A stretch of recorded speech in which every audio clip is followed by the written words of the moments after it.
¿Estás seguro de que quieres ver esto solo, con las luces apagadas?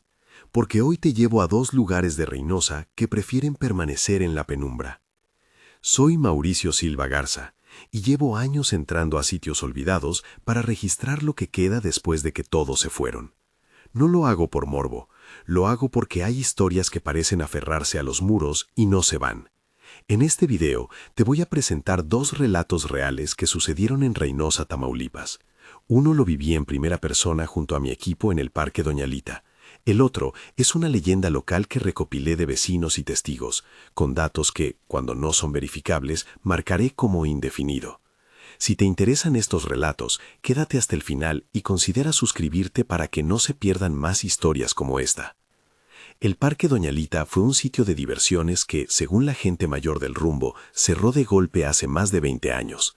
De día aparecía una postal oxidada, la pintura descascarada, carritos de choque vacíos, una rueda de la fortuna que ya no giraba.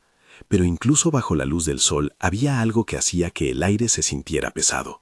Nosotros fuimos por curiosidad, por la petición de quienes siguen el canal, por la necesidad de documentar con imágenes lo que las palabras no alcanzan a contar. Planeamos la visita con calma. Éramos 4. Yo como videomaker y quien coordina las entradas, Sandra, fotógrafa, Rodrigo, técnico de sonido, y Carmen, que siempre se interesa por la historia del lugar y nos ayuda a recabar datos. Llevamos cámaras de SLR, una Action Cam para tomas en movimiento, grabadoras de mano para capturar ambientes y cámaras que permiten ver en baja luz. También llevamos linternas, baterías de repuesto y una grabadora de campo básica para tomar sonidos ambientales. No hace falta equipo sofisticado para que algo raro aparezca frente a ti. Las primeras horas fueron casi triviales. Caminamos por los pasillos rotos del parque, tomé planos del carrusel, de los juegos mecánicos con etiquetas oxidada. Sandra hizo algunas fotografías en blanco y negro para resaltar la textura del óxido. Rodrigo caminaba detrás de nosotros con su grabadora capturando el sonido del viento y el crujido de las tablas. Carmen contó en voz baja que la gente del barrio hablaba de extrañas luces a la noche y que algunos aseguraban haber oído a una mujer cantar cerca del carrusel en noches sin luna. Lo que nos llamó la atención desde el principio fueron pequeñas anomalías que, tomadas por separado, podrían explicarse. Fotos con pequeños puntos de luz que en la cámara se ven como orbes, un zumbido grave que no se correspondía con el tráfico ni con motores cercanos, y un olor indefinible que se mezclaba con humedad y metal caliente. Apagué la linterna un momento y percibí cómo la temperatura descendía un par de grados. No exagero la sensación, se notaba en la piel, como si alguien hubiera abierto una puerta por donde se escapaba el frío. Grabamos de día pensando que la evidencia sería más limpia. Revisando el material, vimos que en varias tomas la misma zona presentaba pequeñas luces que no aparecían cuando mirábamos con los ojos, solo en el sensor. Rodrigo, que revisa el audio en vivo, nos preguntó si habíamos enchufado algún equipo que causara interferencia. Revisamos las baterías, las radios, incluso las cámaras. Todo parecía funcionar normal. Lo curioso fue una secuencia que al inicio interpretamos como fallas.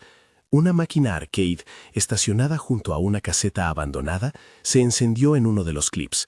No había cables visibles, ni toma cercana.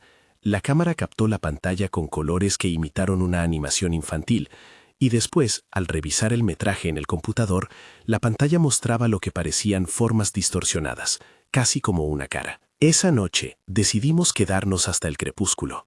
No para provocar, sino porque muchas veces, lo he aprendido a fuerza de experiencias, los fenómenos cambian con la luz. Al ingresar después de que el sol empezó a ocultarse, la perspectiva del parque cambió. Los caminos, que habían parecido rectos, empezaron a confundirme.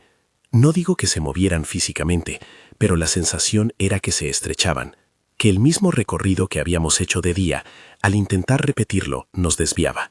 Los árboles proyectaban sombras largas que jugaban con la linterna, y en varias grabaciones la imagen parecía arrastrarse justo cuando enfocábamos hacia la rueda de la fortuna. Fue al acercarnos a la rueda que la tensión se tornó real.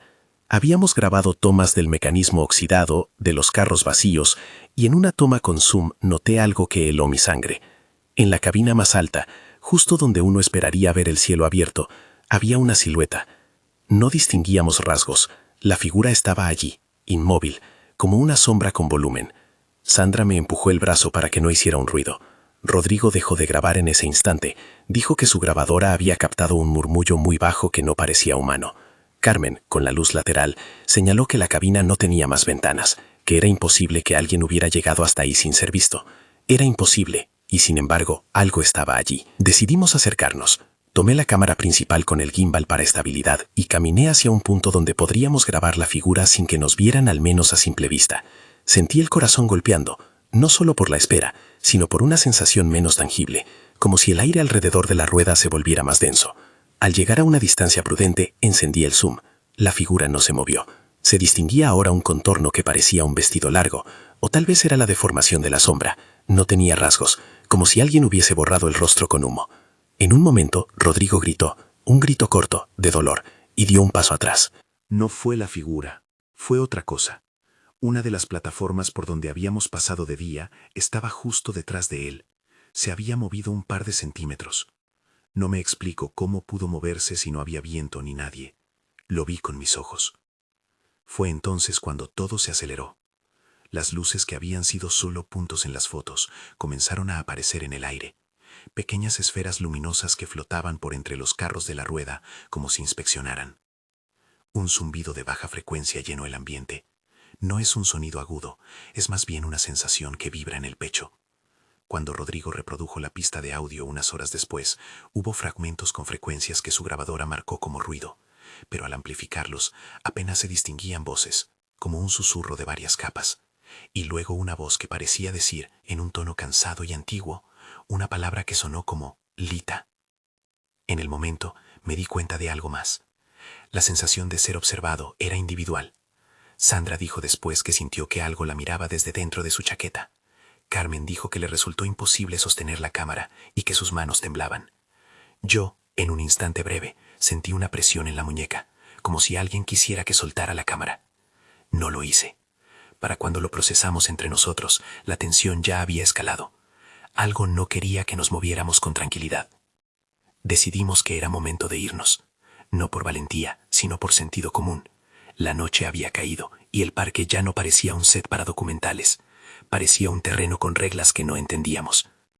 En la prisa por retirarnos, Rodrigo tropezó y se lastimó una pierna. La caída fue tonta, pero el sonido que produjo al golpear la grava resonó demasiado fuerte. En la confusión, mi intención fue ayudarlo a levantarse y cruzar una porción del cercado para buscar la salida por donde habíamos entrado. Fue ahí cuando ocurrió lo que cambió todo para mí. No puedo explicar la sensación con palabras científicas. Sentí una mano fría detenerme de repente.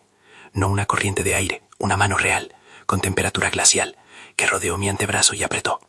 Al principio pensé que alguien nos había alcanzado. Volteé con la linterna y no había nadie. Las luces de los faros del coche se veían a lo lejos, pero cercanas en mi mente. Cuando me separé, noté un rastro en mi piel, una marca pálida, casi como una quemadura por frío, una línea que se quedó marcada varias horas y días. Nadie la tocó, nadie me empujó. Simplemente sentí el agarre y la marca quedó. Hoy, si pongo la mano bajo la luz, todavía se nota una cicatriz ligera que se aclara y se oscurece, según la temperatura y el estrés. Lo digo sin grandilocuencia, quedé marcado. Escapamos del parque con Rodrigo apoyado en mí, con el cuerpo tenso y la respiración entrecortada. Al subir al coche, ninguno habló mucho. Volvimos al hotel. Revisamos el material con calma y descubrimos cosas que a primera vista podrían parecer coincidencias. En varias grabaciones de audio, detrás del ruido ambiente, había una voz femenina, entrecortada, que decía fragmentos de una canción de cuna. En una toma de la cámara nocturna, en la cabina de la rueda, apareció un rostro apenas visible cuando se amplió la imagen a niveles que, técnicamente, no son recomendables por el ruido que generan. No puedo afirmar que sea una prueba incontestable. Pongo las cosas así. Grabaciones y fotos muestran patrones que, en el contexto de lo que vivimos, son difíciles de ignorar. A partir de ahí llegaron consecuencias que cambiaron nuestras rutinas. El video subido al canal con el material ganó tracción inesperada. Miles de reproducciones en pocos días, gente escribiendo en comentarios con teorías, y por supuesto, mensajes anónimos que no se limitaban a preguntar qué equipo habíamos usado. Unos decían que no debíamos volver, otros nos advertían de cosas que debíamos evitar. Hubo quien, con tono amenazante, dejó mensajes insinuando que algo quería que regresáramos. No compartimos esos mensajes completos, los registramos y decidimos mantenerlos como parte del expediente. La viralidad trajo atención, y con ella una mezcla de curiosidad y riesgo. Empezamos a recibir llamadas a deshoras. Gente que decía haber escuchado la misma nana desde su ventana. Vecinos que afirmaban ver luces en horas distintas. Personas que pedían que volviéramos con más equipo. Ninguna de esas solicitudes era inocente. Sentíamos que la historia del parque se había vuelto más grande que nosotros. Personalmente, las noches siguientes fueron difíciles. Pesadillas con ruedas que no dejaban de girar. Sueños en los que una figura sin rostro me miraba desde arriba de una cabina. A veces despertaba con la sensación de un peso en el pecho, como si algo se hubiera sentado junto a mí. Sandra reportó lo mismo: insomnio, temblores al caminar en la calle, miedo a los lugares cerrados. Rodrigo, además de la lesión, tuvo episodios de ansiedad que lo obligaron a dejar las grabaciones por un tiempo. Carmen se puso a investigar archivos locales. Encontró referencias vagamente documentadas sobre una propietaria llamada Doña Lita, de quien la gente contaba que había dedicado su vida al parque, y que al morir, su memoria quedó ligada al sitio. Cuando reproducimos una de las pistas de audio a distintas velocidades y con filtros, se distinguió esa palabra que mencioné antes: Lita. ¿Era la misma persona que la leyenda invoca? No puedo afirmarlo con seguridad. Algunas de esas conexiones, cuando son públicas, ayudan a construir una narrativa que la gente consume con rapidez. Nosotros, sin embargo, decidimos marcar la línea. Son testimonios y evidencias audiovisuales, no pruebas científicas. Hubo también un detalle que escaló a lo personal. Recibí un sobre sin remitente con una foto impresa. Era una captura del primer día, tomada desde un punto donde yo no había grabado. En la esquina de la imagen, casi imperceptible, se veía una mano apoyada en la baranda de la rueda. No era la nuestra. No tenía el anillo que yo llevaba, ni la forma de las manos de mis compañeros. En el reverso del papel, una palabra, un nombre antiguo que las personas del barrio me dijeron después que pertenecía a la dueña original del parque. Lo archivamos como evidencia, y también como algo inquietante. Alguien estaba observando incluso lo que habíamos tomado. Terminamos el proceso con una sensación compleja, la curiosidad saciada en parte, pero con la certeza de que algo nos había seguido. No diría que nos perseguían hasta la puerta de casa, pero sí que el parque dejó una huella. Hay relatos de gente que entra a un lugar y vuelve igual que como se fue. No fue nuestro caso. Volví diferente. A veces cuando hay público y comentarios en el canal, me llaman a regresar por la oferta de más vistas. No vuelvo.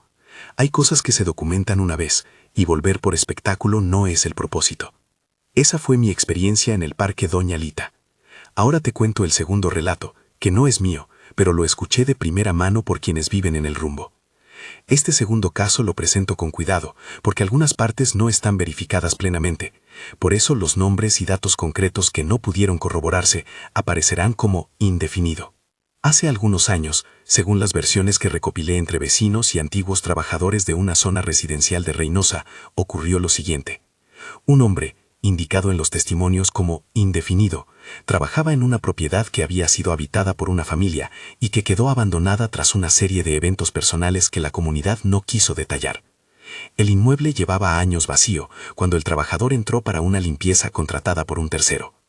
En la noche que pasó en la casa, los vecinos cuentan que escucharon una nana, una melodía infantil, que salía intermitente por entre las ventanas. No era el sonido de la radio, era algo que parecía provenir del interior, distorsionado, como una grabación vieja reproduciéndose con fallas. El testigo indefinido relata que al revisar las habitaciones encontró objetos fuera de lugar, juguetes en el corredor, una muñeca con un ojo faltante en la sala y una cuna que no parecía moverse, pero donde se sentía como si hubiese una presencia justo al borde de percepción. Grabó con su teléfono algunas notas de audio y tomó fotografías para reportar su trabajo. Al revisar las imágenes, aparecían en varias de ellas manchas de luz que giraban en cámara lenta, y en una de las grabaciones de audio, al amplificar, se escuchaba claramente esa nana, pero mezclada con un murmullo que pronunció un nombre que los vecinos reconocieron como perteneciente a una mujer que había vivido allí años atrás. No puedo asegurar si ese nombre corresponde a la anciana propietaria o a otra persona, por eso lo dejo marcado como indefinido. La tensión subió cuando el compañero de trabajo de indefinido desapareció una noche. No hablamos de una fuga, hablamos de alguien que entró a una habitación y no salió. Lo que quedó fue un objeto personal sobre la cama, una llave vieja, un pañuelo con aroma a naftalina y un pedazo de tela que parecía haber sido arrancado de una blusa. El objeto, según contó el propio testigo, tenía algo que no se explicaba. Cuando intentó recogerlo, sintió un frío que le quemaba la piel y salió corriendo de la casa. No volvió a entrar. En los días siguientes se negó a hablar mucho del asunto, cambió de trabajo y se mudó de la ciudad. Como curador, me acerqué a los vecinos y les pedí que me permitieran escuchar las grabaciones. Varios accedieron a mostrarme fragmentos de audio y algunas fotos. En una de las grabaciones, la nana se escucha claramente, pero el volumen sube y baja sin razón aparente. En otro fragmento, una voz de mujer, vieja y quebrada, dice algo que suena a «no te lo lleves». ¿A qué se refiere? Nadie lo sabe. Algunos teorizan que es la voz de quien no quiso abandonar la casa. Otros creen que es una advertencia para no remover cosas que debían quedar. No hay consenso y, más importante, no hay evidencia que se considere concluyente. La versión alternativa que circula es más común en la comunidad. Hablan de una figura que aparece en las ventanas por la noche, una señora de blanco que mira las calles y parece llamar a los niños que pasan. Los relatos hablan de luces que prenden y apagan, de relojes que se atrasan y de vecinos que amanecen con ojeras como si no hubieran cerrado los ojos. Esta leyenda se reproduce de boca en boca, con variaciones, y es difícil trazar su origen exacto. Por eso, cuando repito la historia aquí, muchas piezas quedan en indefinido. El nombre de la casa, la época exacta, el nombre del trabajador desaparecido. Lo que sí parece consistente es el efecto. Quienes se han acercado terminan cambiando su relación con el lugar, y el objeto que quedó, la llave, el pañuelo, se convierte en un símbolo de que algo cruzó del interior hacia afuera. En ambos relatos hay patrones comunes: sonido de nana, presencia femenina asociada a la memoria del sitio, objetos que retornan o aparecen fuera del lugar y una sensación de que la casa o el parque no quiere ser abandonada. Esa frase la escuché repetida en varias bocas. Ese lugar no quiere que lo olviden. ¿Qué significa que un espacio no quiera ser olvidado? Puede entenderse de muchas formas. Para algunos es la manifestación de una vida con la que no se quiso lidiar. Para otros, la metáfora de un luto mal cerrado. Yo prefiero no reducirlo a una sola interpretación. Prefiero documentar lo que se observa y dejar que las preguntas sigan. Antes de cerrar, hay dos cosas que quiero decir con claridad. Primero, no recomiendo que nadie intente entrar a sitios abandonados sin permisos ni medidas de seguridad. Muchos de estos lugares son peligrosos por razones estructurales y por la presencia de animales o sustancias. Además, la curiosidad legítima no debe exponer tu vida. Segundo, presentar pruebas audiovisuales no equivale a presentar una verdad absoluta. Son fragmentos que en contexto forman una narrativa. Nuestra postura es de testimonio y reportaje, no de sentencia. Si algo une a estos dos relatos es la idea de huella.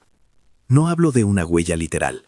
Hablo de lo que queda en la memoria, en la piel y en la rutina de quienes se acercan. El Parque Doña Lita dejó marcas visibles y mensajes que llegaron hasta nuestro buzón. La Casa de la Leyenda dejó una llave y la posibilidad de que alguien se hubiese ido con algo suyo.